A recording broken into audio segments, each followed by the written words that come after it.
Welcome to V3 news లక్ష్యం సమాజైతం. నా పేరు రాజు. బులెటిన్లో హెడ్లైన్స్. వరద ఉధృతిపై మంత్రి పువ్వాడకు సీఎం కేసీఆర్ ఫోన్. అర్ధరాత్రి కూడా పరిస్థితిని సమీక్షించాలని ఆదేశం.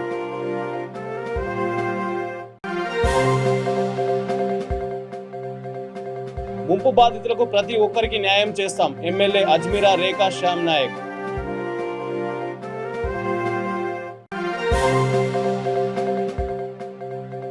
నీట్ ఎంట్రన్స్ టెస్ట్ ఈ నెల 17న. National testing agency coordinator Bhaskar.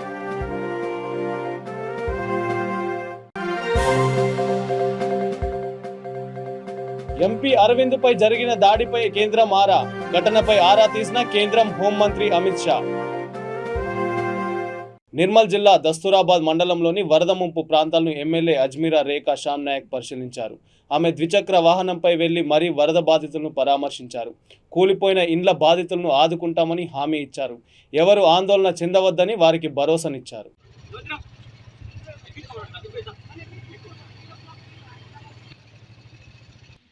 నమస్తే. ఇప్పుడు ఎక్కడైతే ఇల్లు కానీ ఏదైనా నష్టపోయిందో ఎంఆర్ఓ వచ్చి తిరిగి చూసి వాళ్ళు ఖచ్చితంగా రాపిస్తున్నారు. కూలిపోయిన ఇళ్ళకి కూడా డబ్బులు ఇప్పిస్తున్నాం. తర్వాత డబుల్ బెడ్రూమ్ వచ్చినప్పుడు ఇద్దాం. మొన్నటి వరకు అయితే ప్రాణం అనేది చాలా ఇంపార్టెంట్. ఉంటే దేవుడి దేవలో ఏం కాలేదు, అమ్ముడు తల్లి దేవలో ఏం కాలేదు, అందరు బతికి బయటపడిన. సరేనా? ఏదైనా ఉంటే ఎంఆర్ఓ ఆర్ఐస్ సెక్రటరీ ఉన్నారు, మీకు ఏదైనా ఇబ్బంది ఉంటే రాపించండి.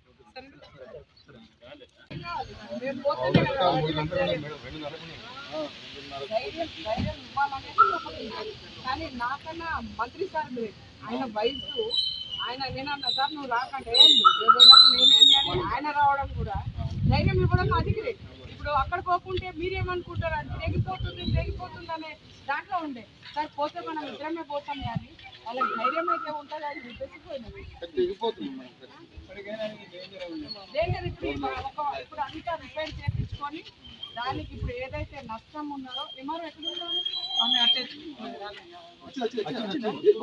నిర్మల్ జిల్లాలో 5 రోజులుగా కురుస్తున్న భారీ వర్షాలకు ఖానాపూర్ పట్టణంలోని పలు వార్డులు చెరువులను తలపించాయి. వర్షాన్ని సైతం లెక్క చేయకుండా పనిచేస్తున్న మున్సిపల్ సిబ్బందికి స్థానిక వాసవి క్లబ్ ఆధ్వర్యంలో రెయిన్ కోట్లను పంపిణీ చేశారు. ఈ కార్యక్రమంలో municipal chairman Ankam Rajender, vice chairman Khalil, Vasavi club zonal chairman Jitender, కౌన్సిలర్లు, మున్సిపల్ సిబ్బంది పాల్గొన్నారు.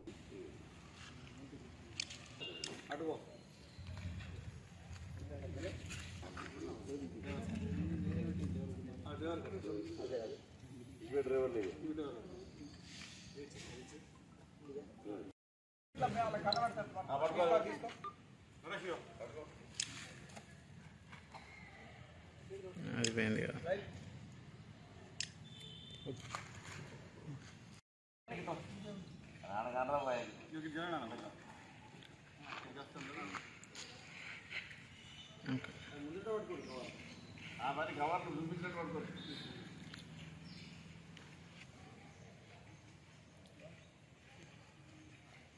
వైద్య విద్య కోర్సుల్లో ప్రవేశానికి నిర్వహించే నీట్ ఎంట్రన్స్ టెస్ట్ను జూలై 17న నిర్వహిస్తున్నట్లు national testing agency coordinator Bhaskar అన్నారు.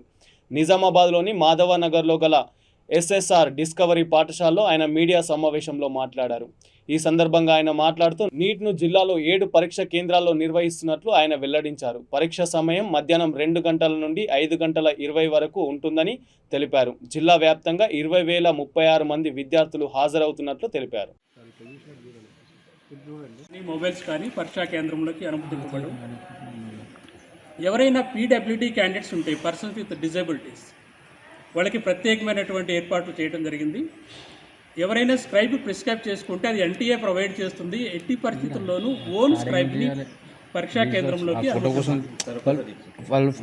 డిక్లరేషన్ ఫామ్ తోటి, దానితో పాటు ఒక ఐడి ప్రూఫ్, ఆధార్ కార్డ్ కానీ, పాన్, ఓటర్ కార్డ్, ఏదైనా ప్రూఫ్ తోటి పరీక్షా కేంద్రానికి హాజరు కావాలి.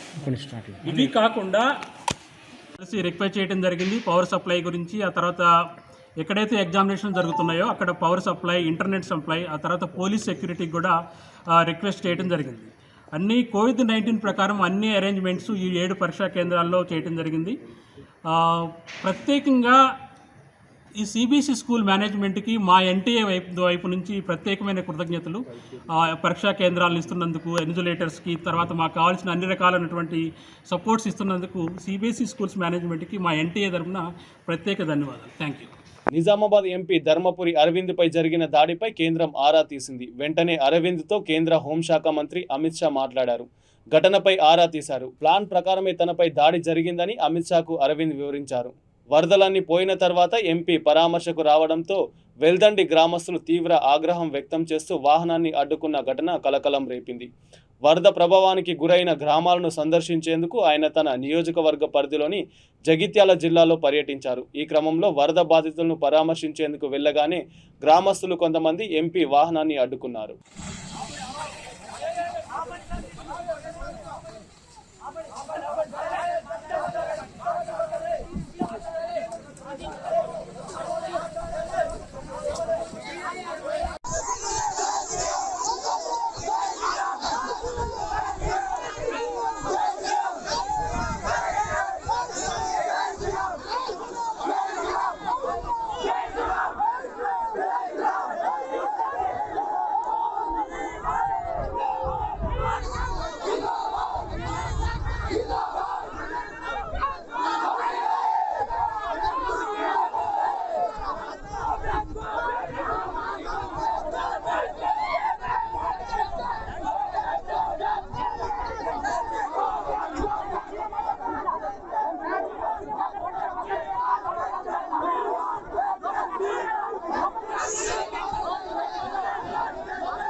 భద్రాచలం వద్ద గోదావరి నది ప్రవాహం గంట గంటకు పెరుగుతుండటంతో సహాయక చర్యలపై ముఖ్యమంత్రి కేసీఆర్ మంత్రి పువ్వాడ అజయ్ కుమార్కు ఫోన్ చేసి పరిస్థితిని తెలుసుకున్నారు. అర్ధరాత్రి సైతం పరిస్థితిని సమీక్షించాలని సీఎం ఆదేశించారు. రక్షణ సహాయక సౌకర్యాలు వినియోగించి ఎక్కడ ప్రాణ నష్టం జరగకుండా చర్యలు తీసుకోవాలని సూచించారు.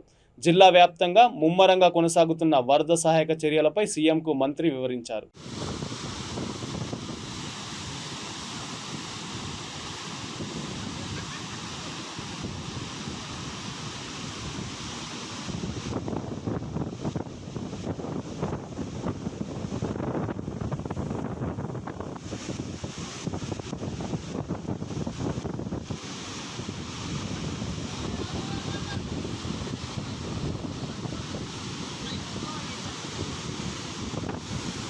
సిద్దిపేట జిల్లా ధూళిమిట్ట మండలం బైరాన్పల్లి గ్రామంలో ప్రభుత్వం నిర్మించిన ప్రాథమిక పశు వైద్యశాల తెరుచుకోకపోవడం లేదని గ్రామస్తులు ఆవేదన వ్యక్తం చేశారు. గ్రామంలోని పశువుల దవాఖానను V3 ప్రతినిధి సందర్శించడంతో పశు వైద్యశాలను తాళం వేసి ఉండడం దర్శనమిచ్చింది.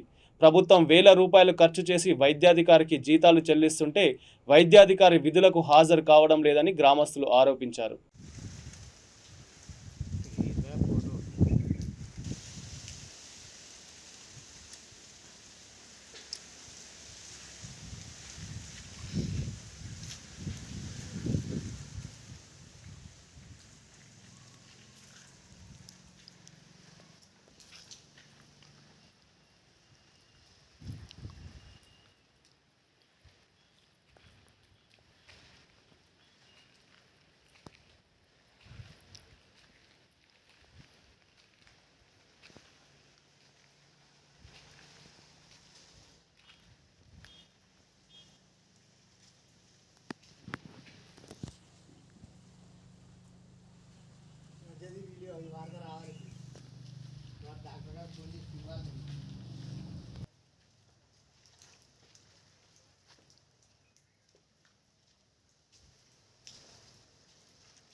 బాపట్ల జిల్లా అద్దంకిలో జిల్లా ఎస్పీ వకుల్ జిందాల్ నేతృత్వంలో 62 లక్షల విలువైన అక్రమ మద్యాన్ని ధ్వంసం చేశారు. జిల్లాలో 2 ఏళ్ల నుండి సెబ్ పోలీస్ అధికారులు దాడులు జరిపిన 1824 కేసుల్లో పట్టుబడ్డ దేశీయ, లోకల్కు చెందిన 33,632 మద్యం బాటిళ్లను అద్దంకి సెబ్ పోలీస్ స్టేషన్లు సమీపంలో ధ్వంసం చేశారు. ఈ సందర్భంగా ఎస్పీ విలేకరులతో మాట్లాడుతూ నాటుసారా తయారీ విక్రయాలపై కూడా ఉక్కుపాదం మోపుతామని హెచ్చరించారు. ప్రజల్లో నాటుసారా వల్ల జరిగే నష్టం గురించి అవగాహన కల్పించాలని అధికారులకు ఆదేశాలు చేశామని తెలిపారు.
లో సీజ్ చేయబడిన ఎన్డీపీఎల్, డిపిఎల్, ఐడిఆర్ఎక్ ఈ రోజు ధ్వంసం చేయడం జరుగుతూ ఉంది.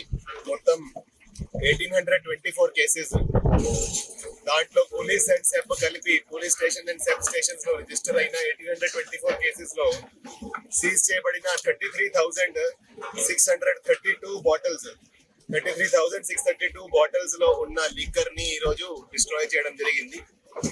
దాన్ని విలువ ఆల్మోస్ట్ 62 lakh రూపీస్. సో ఈ ఏదైతే మనకి తెలంగాణ నుంచి లిక్కర్ వచ్చిందో, ఏదైతే మనము బెల్ట్ షాప్స్ లో సీజ్ చేసామో డిపిఎల్, ఎన్డిపిఎల్, అదే విధంగా ఐడిఆర్ఎక్ కూడా ఈ రోజు ధ్వంసం చేయడం జరిగింది. సో అందరూ ఎస్హెచ్ఓస్ సమక్షం, మీడియేటర్ సమక్షంలో ఈ ప్రాసెస్ చేయడం జరిగింది. సో ఈ AP prohibition act and AP excise act కింద ఎవరైతే ఇలాంటి చర్యలు పాల్పడతారో వాళ్ళ మీద కఠినమైన చర్యలు ఉంటాయి. ఏదైతే ప్రాపర్టీ సీజ్ చేస్తామో దాన్ని కూడా సీజ్ చేసి ధ్వంసం చేయడం జరుగుతుంది. సో మన ప్రభుత్వం ద్వారా ఈ excise act and prohibition act లో అమెండ్మెంట్ తీసుకొచ్చి దాంట్లో పనిష్మెంట్ కూడా పెరగడం జరిగింది. సో ఇట్లాంటి కేసులు ఎవరైతే పాల్పడితే వాళ్ళకి ఖచ్చితంగా ఇప్పుడు రిమాండ్ కూడా అవుతా ఉంది. అండ్ స్పెషలీ ప్రత్యేకంగా ఫర్ ఐడిఆర్ఎక్ ఎవరైతే నాటుసారా కాస్తున్నారో, ఎవరైతే ఇట్లాంటి నాటుసారా కాసేదానికి రా మెటీరియల్ ప్రొవైడ్ చేస్తున్నారో వాళ్ళ మీద కూడా చాలా స్ట్రిక్ట్ మెజర్స్ తీసుకోవడం జరుగుతూ ఉంది. వాళ్ళను కూడా అరెస్ట్ చేసి రిమాండ్ కి పంపించడం జరుగుతూ ఉంది. సో దాంట్లో ఓన్లీ అమ్మే వాళ్ళు మాత్రం కాదు, ఓన్లీ కాసే వాళ్ళు మాత్రం కాదు, ఎవరైతే వాళ్ళకి జాగరీ అమ్ముతున్నారో, ఎవరైతే వాళ్ళకి రా మెటీరియల్ ఇస్తున్నారో వాళ్ళను కూడా వాళ్ళ మీద కూడా కేసు రిజిస్టర్ చేసి వాళ్ళని కూడా అరెస్ట్ చేయడం జరుగుతూ ఉంది. సో ప్రజల నుంచి కోరేది ఏంటంటే ఇట్లాంటి ఇల్లీగల్ యాక్టివిటీస్ నుంచి దూరంగా ఉండండి. ఇన్స్టాగ్రామ్ లో అమ్మాయిలకు వల వేసి సుమారు 4 కోట్ల రూపాయల వరకు మోసాలకు పాల్పడిన వ్యక్తిని హైదరాబాద్ సైబర్ క్రైమ్ పోలీసులు రిమాండ్కు తరలించారు. పోలీసుల కథనం ప్రకారం రాజమండ్రికి చెందిన జోగడ వంశీకృష్ణ బీటెక్ పూర్తి చేశాడు. ఇన్స్టాగ్రామ్లో అమ్మాయిల పేరుతో ఫేక్ అకౌంట్ క్రియేట్ చేశాడు. తనకు తాను హై ప్రొఫైల్ వ్యక్తిగా క్రియేట్ చేసుకుంటూ టార్గెట్ చేసిన అమ్మాయిలతో చాటింగ్ మొదలుపెట్టాడు. ఇలా 60 మంది అమ్మాయిలను మోసం చేసి సుమారు 4 కోట్లు దండుకున్నాడు. హైదరాబాద్కు చెందిన ఓ యువతి అమెరికాలో ఉంటూ అతని మాయలో పడి 25 లక్షలు మోసపోయింది. పీటీ వారెంట్పై వంశీకృష్ణను పోలీసులు అదుపులోకి తీసుకున్నారు.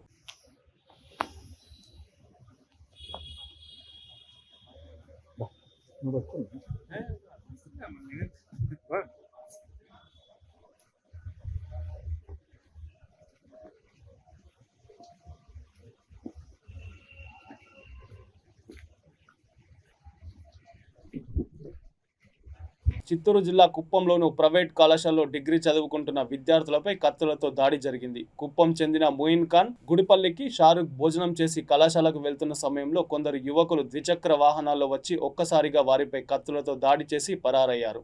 విషయం తెలుసుకున్న పోలీసులు గాయపడిన విద్యార్థులను ప్రభుత్వ ఆసుపత్రికి తరలించారు. కేసు నమోదు చేసి దర్యాప్తు చేపట్టారు.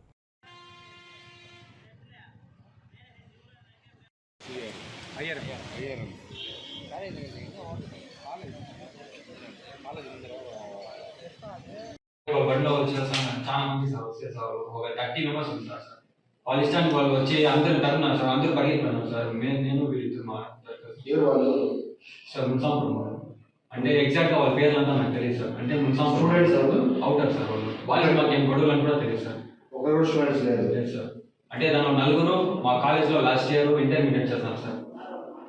4 లాస్ట్ ఇయర్. ఇప్పుడు ఇంటర్మీడియట్ అయిపోయింది. వస్తున్నా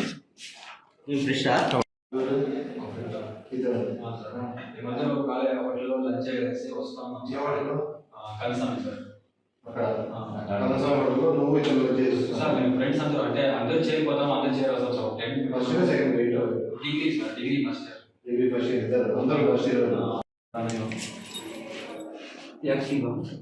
యాక్టివ్ ఎన్ఫీల్డ్ గాడి తీసుకెళ్ళి ఆదిలాబాద్ జిల్లా ఇచ్చోడలో డంపింగ్ యార్డ్ నుండి వస్తున్న వ్యర్థ పదార్థాలైన ప్లాస్టిక్, సిరంజీలు, గ్లాసులు, బీర్ సీసాలు వంటి వాటితో పంటలు నష్టపోతున్నామని పలువురు రైతులు వాపోతున్నారు. వ్యర్థ పదార్థాలు పంట భూముల్లోకి రావడంతో నడవాలంటే భయం వేస్తుందని వారు ఆందోళన చెందుతున్నారు.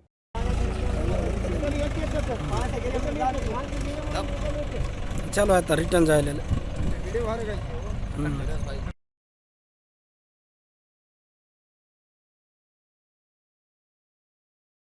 కాలు పెట్టేసరికి కాలు మొత్తం కోసుకపోయే పరిస్థితి ఉన్నది. ఇప్పుడు దీన్ని ఎలా చేయాలో, దీనికి రెస్పాన్సిబుల్ ఎవరని మేము అడుగుతున్నాం. బులెటిన్లోని హెడ్లైన్స్ మరోసారి. వరద ఉధృతిపై మంత్రి పువ్వాడకు సీఎం కేసీఆర్ ఫోన్. అర్ధరాత్రి కూడా పరిస్థితిని సమీక్షించాలని ఆదేశం.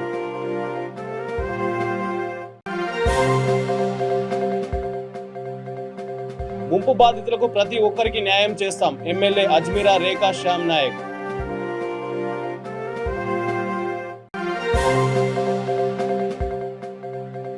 నీట్ ఎంట్రన్స్ టెస్ట్ ఈ నెల 17న. National testing agency coordinator Bhaskar.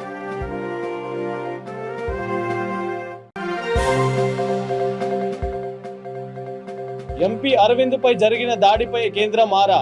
ఘటనపై ఆరా తీసిన కేంద్రం హోంమంత్రి అమిత్ షా. ఇది బులెటిన్లో న్యూస్. చూస్తూనే ఉండండి V3 న్యూస్. లక్ష్యం సమాజహితం.